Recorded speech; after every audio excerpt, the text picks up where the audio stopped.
You make man like me? No. Woman. Friend for you. Woman. Friend. Yes.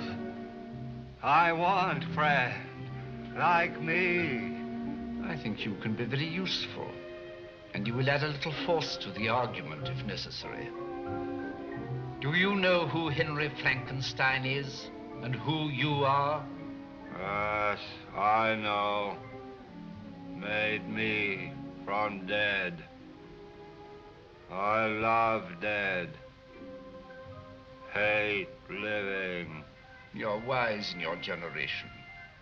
We must have a long talk, and then I have an important call to make. Welcome to a world of weird science, of life and death, of gods and monsters.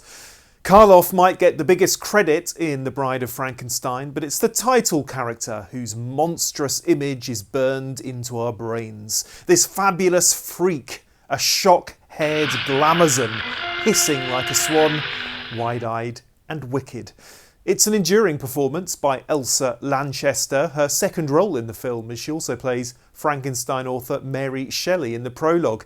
And even though the bride only appears towards the film's chaotic climax, her acting, along with Jack Pierce's singular makeup, Franz Waxman's pounding score, John Fulton's special effects, and John Mescal's haunting cinematography, is unforgettable.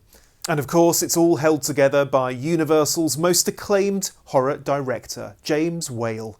After his success with the original Frankenstein plus The Invisible Man, Whale knew he could afford to take his time getting everything just right for this one, the ultimate statement of his own artistry and humour. Now, that did mean that both the censors and Universal demanded a few cuts to some of the more outrageous moments, but it's still the movie on which so much of Whale's legacy rests.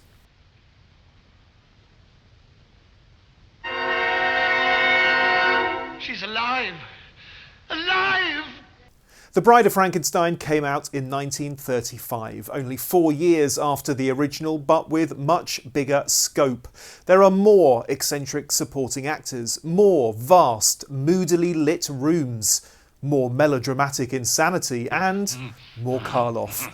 Plus this time, his monster speaks, displays deeper emotions, even though the actor himself was unhappy with the idea of his lumbering mute creation starting to talk. We belong dead. Today, you could read it as camp, and Ernest Thesiger's deliciously fruity turn as Pretorius is certainly a florid highlight of an already brilliantly baroque piece of filmmaking. I give you the monster.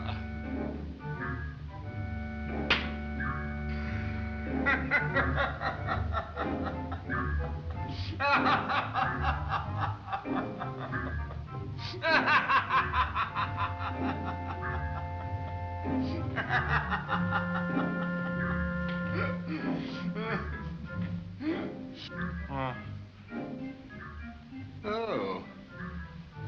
I thought I was alone. Good evening.